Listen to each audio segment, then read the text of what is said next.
ये वेलकम है, फिर से स्वागत है आपका। जितने भी साथी हैं इस समय थोड़ा-सा मैंने पोजीशन चेंज की है, जहाँ पे मैं था नेटवर्क का इश्यू था। तो क्या मेरी आवाज़ आ रही है आप लोगों को तक पहुँच रही है? ये मुझे बताएँ, वॉइस मेरी आ रही है क्लियर या मुझे फिर ईयरफ़ोन भी चेंज करना पड़ेगा?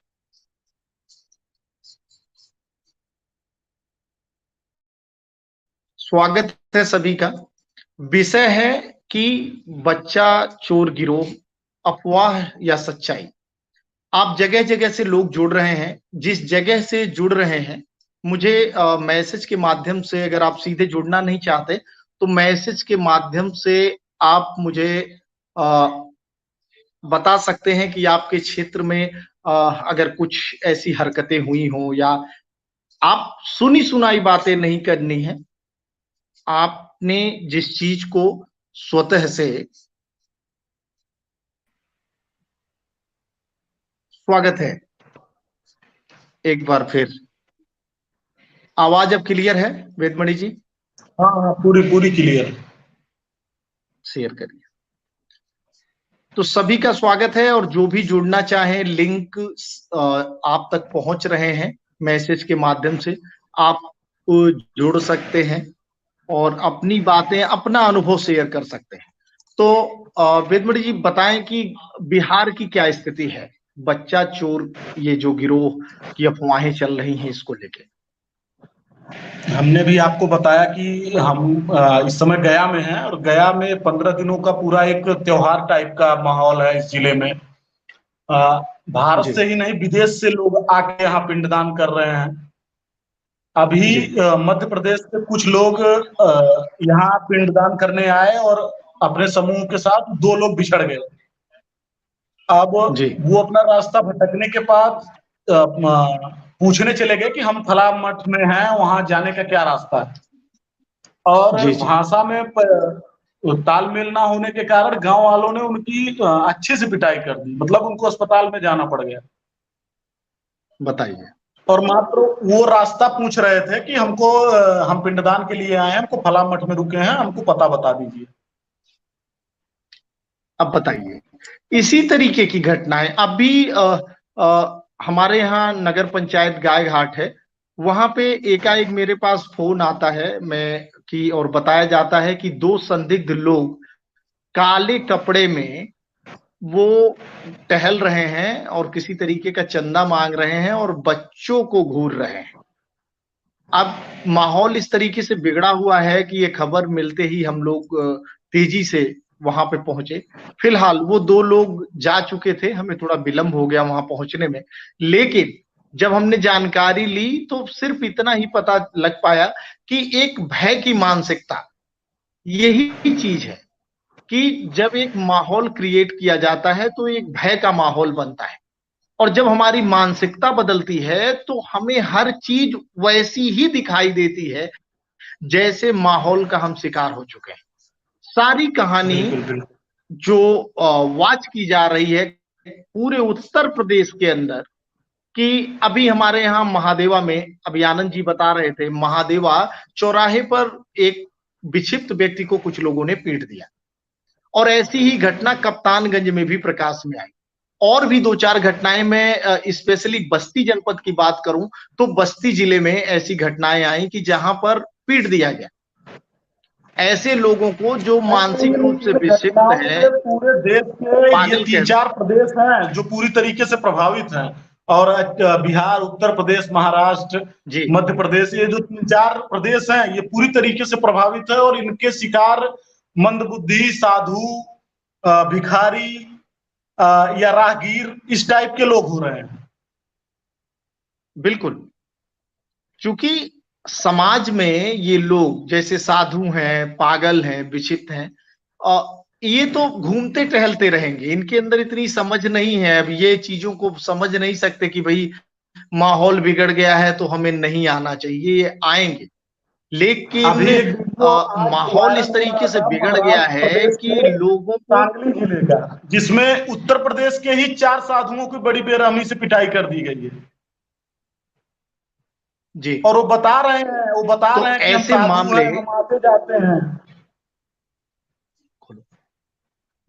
जी, तो लोग कह रहे हैं ना, जैसे जो थोड़ा सा साधु है वो बताएंगे कि हम साधु हैं, लेकिन अब तो दिमाग में तो हमारे चल रहा है कि कोई भी चोर हमने ही बचपन से जाना है, तो ये नहीं बताता है कि मैं अपराधी हूं, उससे कबुलवाया जाता है, वहां प्रयोग, बल का प्रयोग होता है।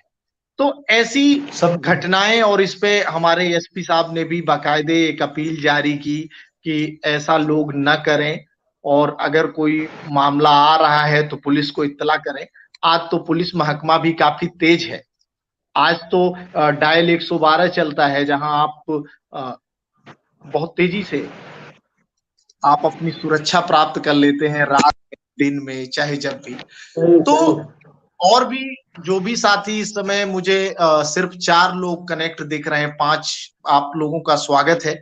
और बच्चा, आज का जो विषय है वो है बच्चा चोर गिरोह, इसमें सच्चाई या अफवाह, इस पे हम आपसे जानना चाहते हैं। जो साथी जुड़ना चाहें, जिस लिंक से आप पहुंचे हैं यहाँ पे, आप वहां से गेस्ट बनने के लिए शेयर कर सकते हैं, मैं आपको यहाँ से जोड़ लूंगा।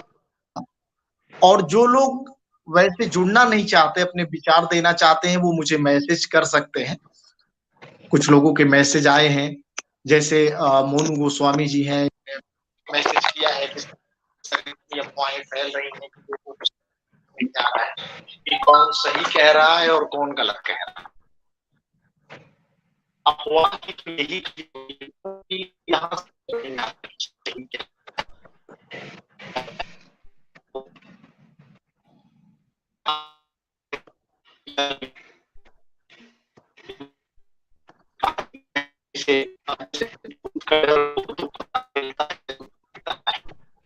उसी तरीके से इस समय हो गया है, कोई अपरिचित दिख जाए और थोड़ा सा तो हमें लगता है कि बच्चा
मौके पहुंचे भी हमने उसको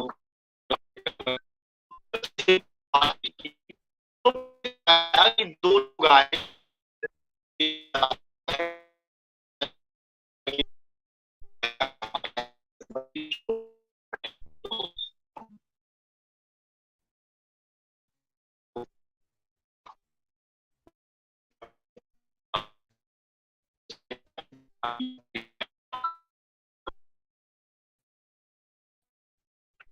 प्रियांशु पांडे जी का देखिए मैसेज है,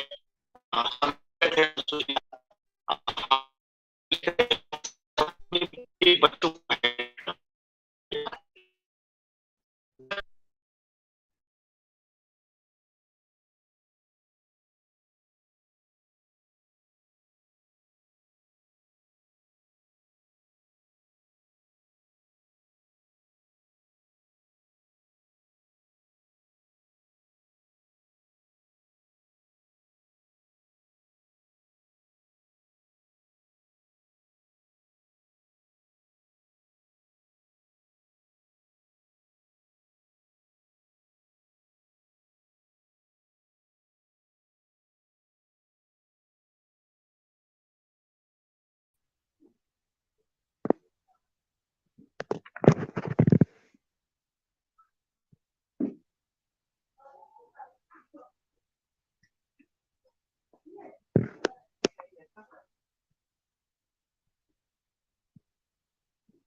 अरे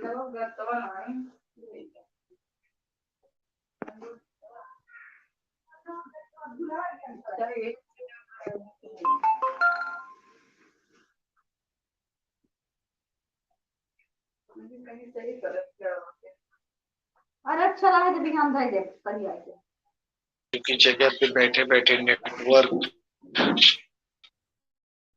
वो फंस रहा है और हमारे जो श्रोता हैं वो भी डिस्टर्ब हो रहे हैं।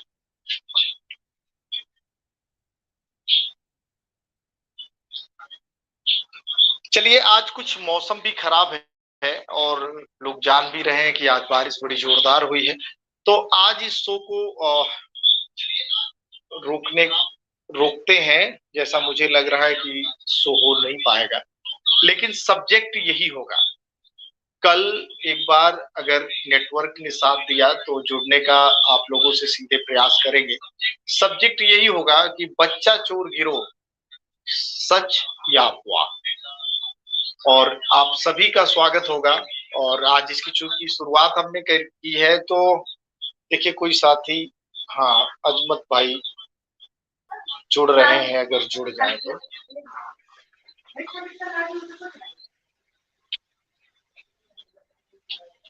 स्वागत है अजमत भाई आपका। आवाज आ रही मेरी? बहुत बहुत शुक्रिया आपका। आ रही आवाज, आ रही। चलिए अजमत भाई, आप भी पत्रकार हैं और बहुत करीब से समाज को देख रहे हैं, तो प्रश्न आज का जो विषय है वो ये है कि बच्चा चोर गिरोह, अफवाह या सच? आपको क्या लगा, जितना आपने देखा, वॉच किया, आपको क्या लगा कि इसमें सच्चाई कहीं से कुछ है परसेंटेज में, या सब कोरी अफवाह है? क्योंकि प्रशासन तो कह रहा है कोरी अफवाह है और अभी तक कहीं से कोई पुख्ता प्रमाण इसके मिल नहीं पाए। बताएं अजमत। दीपक जी, मैं आपको बता दूं, पिछले कई सालों से, अभी तो आज ये बच्चा चोर जो है अभी दूसरा चीज चल रहा है। पिछले कई सालों में कई तरह के अफवाह फैले, जैसे सरिया मार, मुंह नोचवा, ठीक है, चोटी कटवा, तो इस तरह से कई अफवाह फैले। लेकिन जब हमने जमीनी उसको पड़ताल किया आगे कर, तो कहीं से हमारे जानकारी में कोई केस नया निकल के आया नहीं। कोई ऐसा केस नहीं मिला जो हकीकत में ऐसा हुआ घटना उसके साथ घटित हुई। चलिए, और हमारे यहाँ साथ इस समय जो बच्चा चोर जी जुड़ गए हैं। स्वागत है विवेक जी आपका। और विवेक जी वरिष्ठ पत्रकार हैं और आज का जो विषय है विवेक भाई, आज एक प्रयास मैंने किया है कि क्यों ना कुछ इस तरीके से लाइव जो ज्वलंत मुद्दे होते हैं, जो ज्वलंत विषय होते हैं, उस पे चर्चाएं की जाए और आम लोगों को भी सहभागिता करने का अवसर दिया जाए।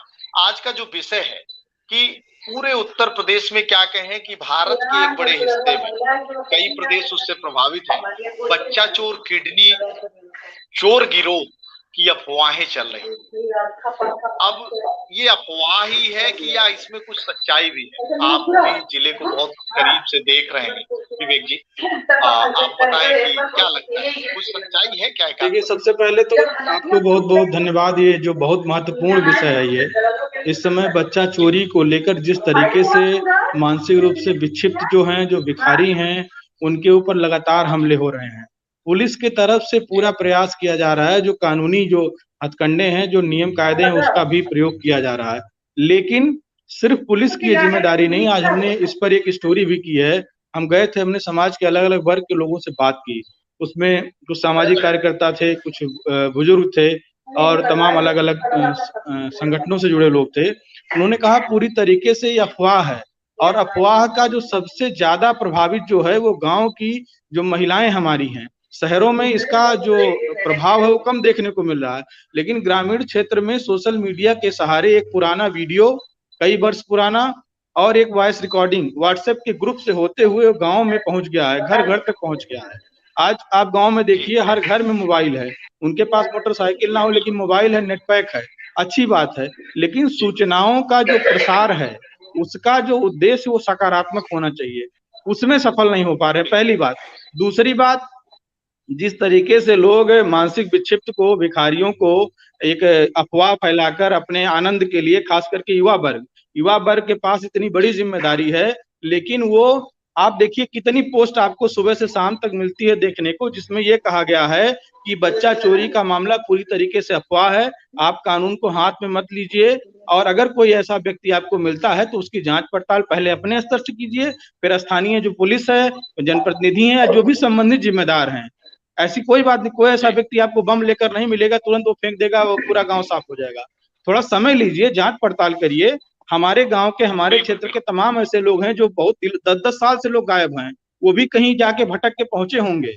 तो जो दर्द हमारा है, वैसे ही किसी व्यक्ति का अगर कोई कर्नाटक से, उड़ीसा से भटक कर आ गया है, तो हमारी जिम्मेदारी है कि जांच पड़ताल करें, एक प्रक्रिया है उसका, उस पर आगे बढ़ें, जिससे कम से कम सही चीज पता लगाया जा सके। तो ये जो हम सोशल मीडिया की बात कर रहे थे, इतना अच्छा माध्यम है किसी मसले को सकारात्मक दृष्टिकोण अपनाते हुए और जागरूक करने का। लेकिन आप देखिए कितनी खबरें, आप दीपक दुबे को छोड़ दीजिए, विवेक मिश्रा को छोड़ दीजिए, कितने ऐसे जो हमारे साथी हैं जिनकी ये जिम्मेदारी है, चाहे प्रिंट मीडिया, इलेक्ट्रॉनिक मीडिया, या जिनके पास अच्छे फॉलोअर हैं सोशल मीडिया पर, जिनके पास 10-10 हजार, 20-20 हजार लोग फॉलोअर हैं, कितनी पोस्ट, कितना संदेश उन्होंने प्रसारित किया कि ये पूरी तरीके से अफवाह है, इसमें कोई सच्चाई नहीं है। आप एक परिवार, बस्ती की आबादी 25 लाख के आसपास है, जो एक परिवार आप लाके दिखाइए जिसने किसी थाने पे जाके इसके परिवार के सदस्य ने कि हमारा बच्चा पिछले 3 दिन से गुमशुदा है और हमारी एफआईआर नहीं लिखी जा रही है, आप एक एप्लीकेशन दिलाइए हमको कहीं पे। तो इसका मतलब कहीं ना कहीं जो हम सिर्फ पुलिस के ऊपर नहीं छोड़ सकते कि हर काम के लिए पुलिस जिम्मेदार है। ये होता है कि पुलिस अपने तरीके से काम कर रही है। आप बस्ती जिले की बात करिए, कप्तानगंज में 4 थानों में 11 लोगों के खिलाफ नामजद एफआईआर दर्ज हुआ है, अफवाह फैलाने, गलत सूचनाओं के प्रसारण के लिए, प्लस उसमें जो इस तरीके के निरपराध व्यक्तियों की पिटाई के मामले में। परसों कप्तानगंज पुलिस ने 2 आरोपितों की गिरफ्तारी की है, उनके खिलाफ कार्रवाई हुई है। एडीजी लॉ एंड ऑर्डर जो गोरखपुर जोन है, अखिल कुमार, उन्होंने सीधे तौर पर सभी 13 पुलिस अधीक्षक जो हैं जोन के, सबको ये निर्देश दिया है कि आप ऐसे लोगों को चिन्हित करिए जो सोशल मीडिया पर अफवाह फैला रहे हैं, उनके खिलाफ मुकदमा दर्ज करिए, 15 दिन के अंदर, 2 सप्ताह के अंदर चार्जशीट दायर करिए, अगर जरूरत पड़े तो उनके खिलाफ राष्ट्रीय सुरक्षा कानून एनएसए भी लगाया जाए। विवेक भाई, एक बहुत जोरदार बात अभी आपने कही, जहां पता नहीं मेरा भी दिमाग नहीं पहुंचा था, कि इतने दिनों से अफवाहें चल रही हैं और हर व्यक्ति कहीं ना कहीं से किसी न किसी प्लेटफॉर्म पे सोशल मीडिया के व्यस्त है, वो अपना समय खर्च करता है, लेकिन कहीं से भी ऐसी पोस्ट नहीं देखने में आई, ना ऐसा कुछ कि ये अफवाह है ना। मैं भी कहूं कि मैं निगाह दौड़ा रहा हूं, कहीं से ऐसा मामला आया नहीं कि जैसे 10-20-25 पोस्ट इस पे भी आती, हम गुड मॉर्निंग गुड नाइट भेजते हैं, हम पता नहीं कितने लोगों का जो है जन्मदिन विश करते हैं, लेकिन एक जिम्मेदार नागरिक होते हुए हमारा दायित्व बनता है कि ऐसे विषयों को हम संभालें, लेकिन किसी की पोस्ट नहीं आई कि अफवाह है। ये भी कहीं ना कहीं से अफवाहों को बल देने की मैं मौन स्वीकृति ही मानता हूं, कि ये कहीं ना कहीं से हम उसको स्वीकृति ही दे रहे हैं। अगर उस पे हम एक जिम्मेदार नागरिक की भूमिका से हम अपने आप को हटा नहीं सकते। और ये बहुत जबरदस्त चीज विवेक भाई अभी आपने बात बात में कही और मैंने इस पे सोचा नहीं था। मैं बताऊं, एक मामला लालगंज थाने में कोप में हुआ। एक 13 वर्ष के बच्चे को बताया गया कि 2 लोग उसको अपहरण करने का उसका प्रयास कर रहे थे, और उस खबर को मैंने जाके ग्राउंड पे कवर भी किया, चलाया भी, व्यूज भी आए। और उस बच्चे ने बताया कि 2 लोग आए और वो अपनी चाय की दुकान पे अकेला था, निर्जन स्थान पे दुकान है उसकी, और उन 2 लोगों ने एक चाय ली और उसमें से हाफ हाफ पी, और पीने के बाद जब वो पैसा 10 रुपया उन्होंने दिया और 5 रुपए वापस करने जा रहा था, तभी उन्होंने उसका सर पकड़ लिया, उसकी नाक पे रुमाल लगाने का प्रयास किया। ये बच्चे ने बाइट में बताया, 13 वर्षीय बच्चे की बात है। उसके पिता ने भी यही बात उसकी सुनी हुई दोहराई। अब कहीं ना कहीं मेरा भी दिमाग हिला कि आखिर ये क्या हो सकता है। एक चाय वाला मामूली व्यक्ति, उसकी क्या दुश्मनी हो सकती है कि इस तरीके से कोई उसके बच्चे का अपहरण करने का प्रयास करे। तो कहीं ना कहीं ऐसा लग रहा था, और मैं जब वो वीडियो बना रहा था तो मैं बार बार इस चीज को दोहरा रहा था कि मैं कहीं से इस चीज की को प्रमाणित करने की कोशिश नहीं कर रहा हूं कि ऐसा कोई गिरोह सकती है। फिर जब दिमाग उस पर लगाया गया तो पता हो सकता है कि अकेले बच्चे को देख करके कुछ लोगों के दिमाग में ये आया हो कि चलो इसके पास से 200-400 रुपए मिलेंगे, है ना, उन्होंने इस तरीके का प्रयास किया हो, मेरे दिमाग में ये चीजें मेरे अपनी तरफ से पैदा हुई।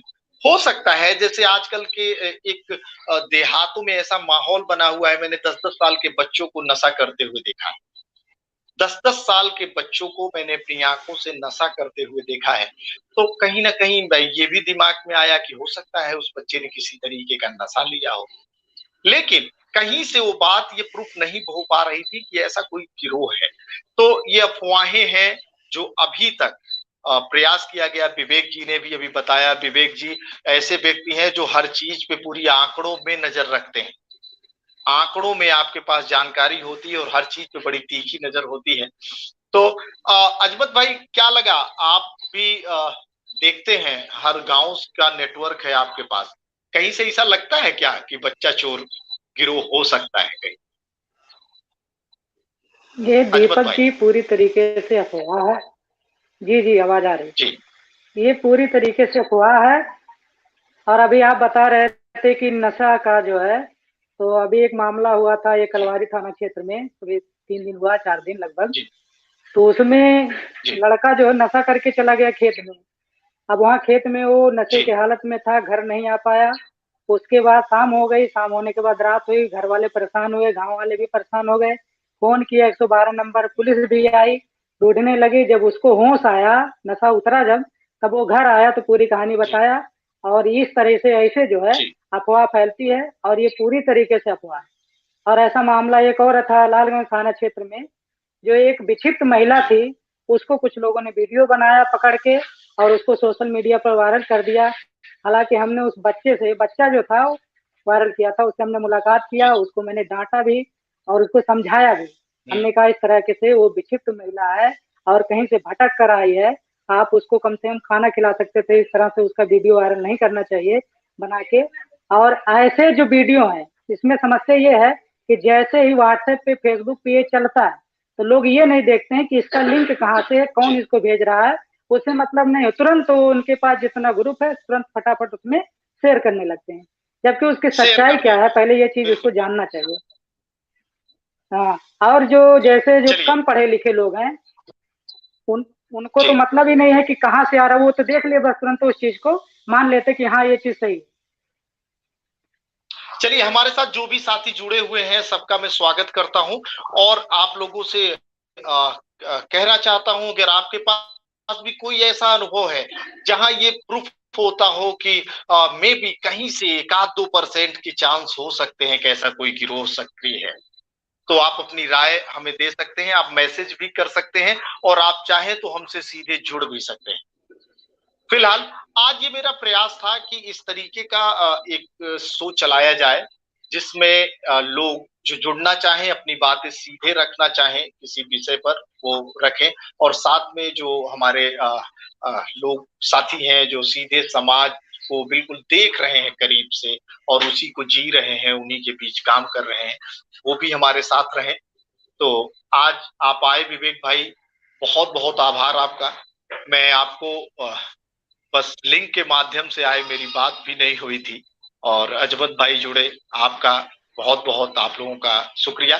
और मैं चाहूंगा कि जब भी समय हो आपने इतने तो इस महत्वपूर्ण शो विषय पर जो चर्चा शुरू की, उसके लिए विशेष धन्यवाद। और वास्तव में आज के पत्रकारिता की यही जरूरत है। छोटी सी 2 लाइन की बात कहूंगा।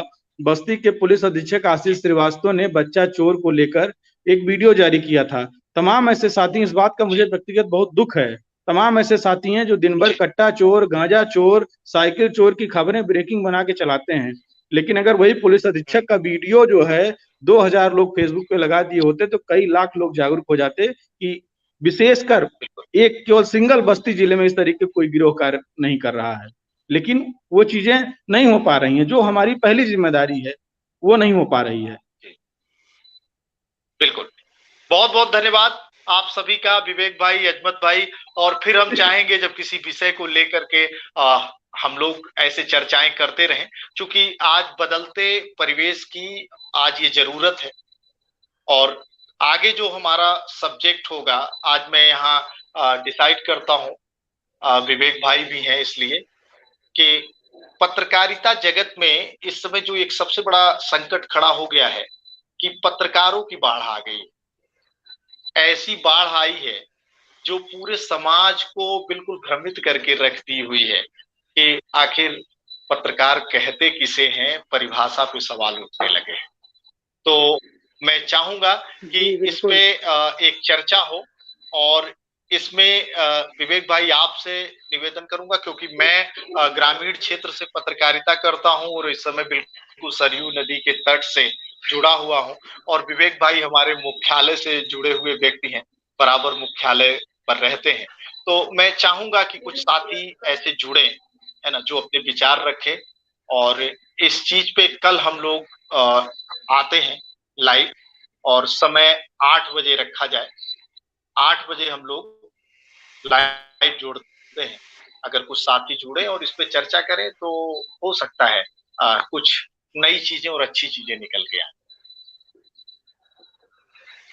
बिल्कुल, बहुत बहुत अच्छा तो विषय है। आज और इस समय इस तरीके की सूचनाएं भी चल रही कि फर्जी पत्रकारों को चिन्हित किया जा रहा है पुलिस महकमे की तरफ से।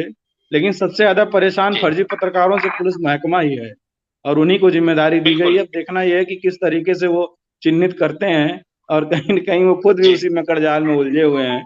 तो इस पर अच्छा डिबेट होना चाहिए और सार्थक डिबेट होना चाहिए। ये विषय आपका बहुत अच्छा है।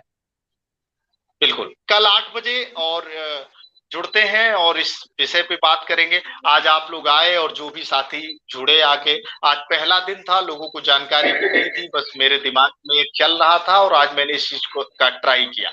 मैं पहली बार इस तरीके की लाइव स्ट्रीमिंग कर रहा हूँ और आप लोगों से बस जुड़ना और बातें सुनना और जो भी दिमाग में चल रहा है, जो जानकारियां हम लोग पाते हैं वो पहुंचाना उद्देश्य है। बहुत बहुत धन्यवाद। शुभ रात्रि, नमस्कार। बहुत बहुत धन्यवाद आपको भी। बहुत बहुत धन्यवाद आपका। नमस्कार।